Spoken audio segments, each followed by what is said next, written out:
नमस्कार। स्वप्न वासव दत्तम के तृतीय व्याख्यान में हमने नाटक का प्रथम अंक किया था। अद्वितीय अंक शुरू करते हैं। दासी मंच पर प्रविष्ट होकर राजकुमारी पद्मावती को ढूंढती है। तभी गेंद से खेलती हुई पद्मावती वासव दत्ता के साथ मंच पर प्रविष्ट होती है। दोनों के बीच वार्तालाप होता है। वासव दत्ता कहती है, सखी, बहुत देर तक गेंद से खेलने के कारण तुम्हारे हाथ अत्यधिक लाल हो गए हैं। ऐसा प्रतीत हो रहा है कि तुम्हारे नहीं किसी दूसरे के हाथ हों। दासी कहती है, खेलिए खेलिए और खेलिए राजकुमारी, कौमारी अवस्था के समय को आनंद से व्यतीत कीजिए। तभी वासवदत्ता कहती है, पद्मावती, आज तुम अधिक सुंदर लग रही हो। तुम्हारा वरमुख मैं समीप ही देखती हूँ, अर्थात निकट भविष्य में ही तुम्हारा विवाह होने वाला है। पद्मावती कहती है, मेरा उपहास मत करो। तभी थाई मंच पर प्रविष्ट होकर पद्मावती को उद्यन के साथ उनका विवाह निश्चित हो गया है, ये सूचना देती है। पहले तो वासवदत्ता को बुरा लगता है, परंतु जब यह पता चलता है कि महाराज उद्यन किसी और कार्य से वहां आए थे और उनके गुणों से प्रभावित होकर स्वयं मगधराज ने ही उनके साथ पद्मावती का विवाह निश्चित किया है, तो फिर वो उतना बुरा नहीं मानती। तभी दूसरी दासी मंच पर प्रविष्ट होकर के सूचना देती है कि महारानी ने बताया है कि आज ही पद्मावती के विवाह का मांगलिक कार्य करना है, अतः सब लोग शीघ्रता करें। द्वितीय अंक यहाँ समाप्त हो जाता है। इसके बाद तृतीय अंक में वासवदत्ता मंच पर प्रविष्ट होती है। वो सोचती है कि विवाह के मांगलिक कार्य हेतु पद्मावती के अंतःपुर की चोशाला में छोड़ करके मैं क्या प्रबंधन में आ गई हूँ, ताकि अपने भाग्य प्राप्त दुख को कुछ कम कर सकूं। तभी फूल हाथ में लिए हुए दासी प्रवेश करती है और पूछती है, कितने समय से आपको ढूंढ रही हूँ। हमारी महारानी कहती हैं कि आप उच्च कुल में उत्पन्न हैं, प्रिय हैं, कुशल हैं, अतः इस विवाह माला को गूंथ दें। वासवदत्ता पूछती है, किसके लिए गूंथनी है? चेटी जवाब देती है, राजकुमारी के लिए। जामाता मणिमय भूमि पर स्नान कर रहे हैं, अतः आर्या शीघ्रता करें, जल्दी माला गूंथ दें। कौतूहलवश वासवदत्ता चेटी से पूछती है, क्या तुमने जामाता को देखा है? चेटी जवाब देती है, हाँ, बस धनुष बाण से रहित कामदेवी हैं, ऐसा कह सकते हैं। वासवदत्ता उसको देख करके माला गूंथने लगती है। फूलों के बीच में अचानक उसे कोई दूसरी वस्तु दिखाई देती है। उसे देख करके पूछती है, ये क्या है? चेटी जवाब देती है, वैधव्य का निराकरण करने वाली औषधि है। वासवदत्ता मन में सोचती है कि यह तो मेरे और पद्मावती के लिए बहुत सारी गूंथनी है। तभी दूसरी औषधि देख करके वो फिर चेटी से पूछती है, ये क्या है? चेटी कहती है, शोध का तिरस्कार करने वाली औषधि है।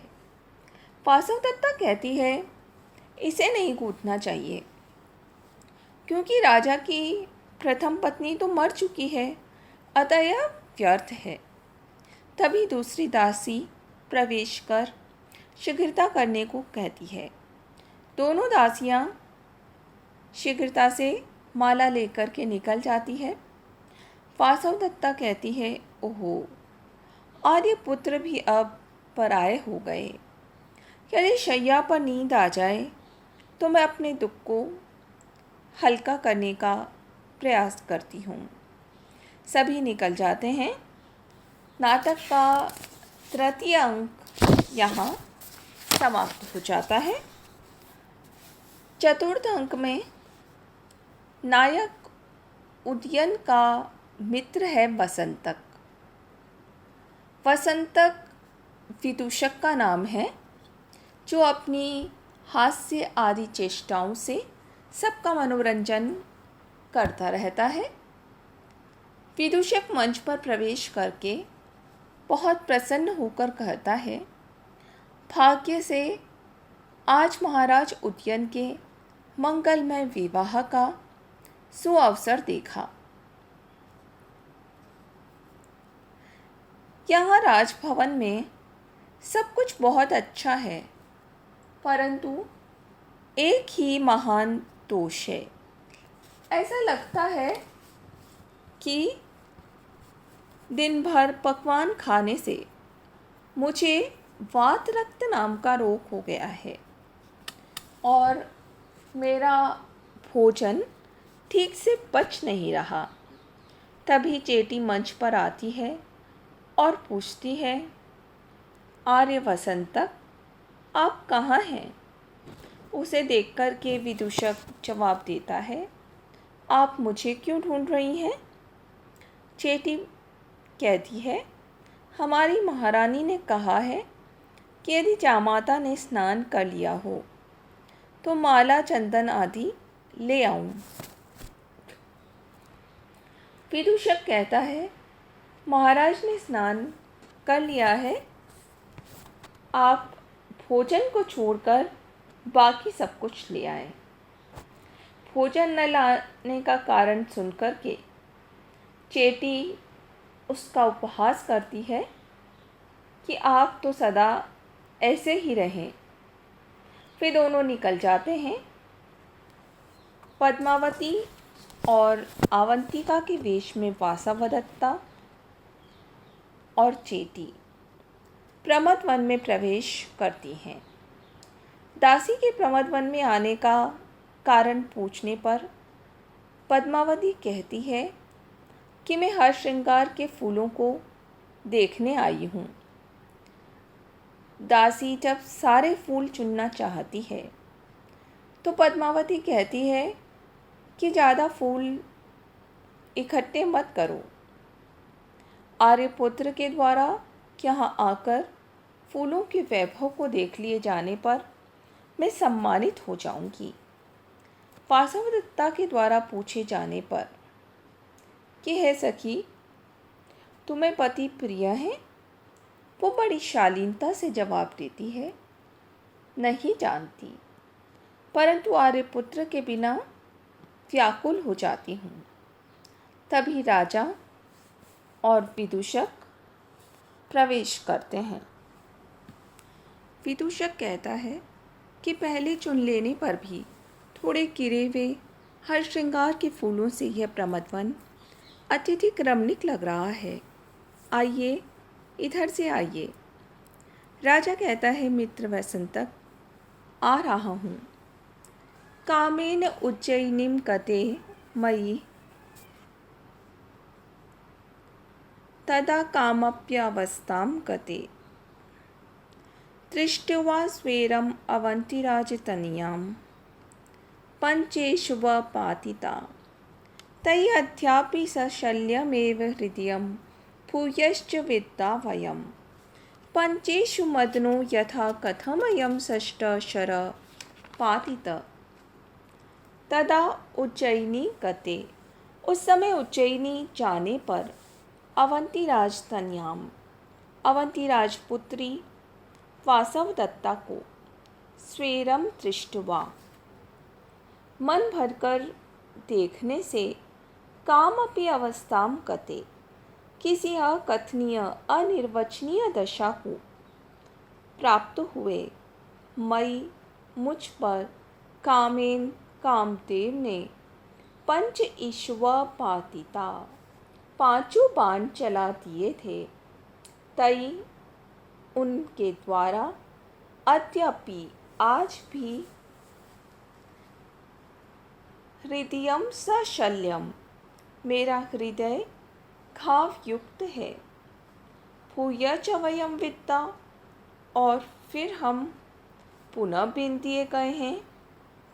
यदा मदन पंचेषु, यदि कामदेव के 5 ही बाण हैं, तर्हि तो षष्ठायम शर कथम पातित, ये 6ठा बाण कहाँ से चलाया गया। महाराज उदयन कहते हैं कि अवंतीराज महासेन के द्वारा कपटपूर्वक पकड़वाकर उज्जैनी ले जाए जाने पर वहाँ वासवदत्ता को वीणा सिखाते समय जब मैंने उसे मन भरकर देखा तो मेरे हृदय में उसके प्रति आकर्षण उत्पन्न हो गया। ऐसी दशा में कामदेव ने अरविंद, आम्रमजरी, नीलकमल, अशोक, नवमल्लिका, ये 5 बाण चला दिए।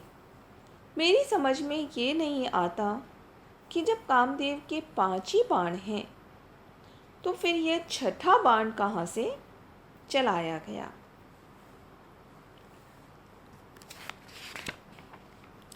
विदूषक पूछता है, देवी पद्मावती कहाँ गई होंगी? लता कुंज में गई होंगी, या पर्वत तिलक नाम की शिला पर गई होंगी, या सप्तशक वृक्षों के वन में प्रविष्ट हुई होंगी। वो ये सब अनुमान कर ही रहा था। तभी उसे आकाश में सारस पंक्ति दिखाई देती है। वो राजा को सारस पंक्ति दिखाता है। राजा कहता है, पश्यामि एनाम, मित्र मैं इसे देख रहा हूँ। ऋज्वायतां च विरलां च नतुन्नतां च सप्तर्षि वंशकुटिलां च विवर्तनेषु निर्मुच्यमान भुजग उदर निर्मलस्य सीमामिव अम्बरतलस्य विभज्यमानाम्। ऋज्वायतां च, सीधी और फैली हुई, विरलां च, बिखरी हुई, नतुन्नतां च, झुकी हुई और उठी हुई,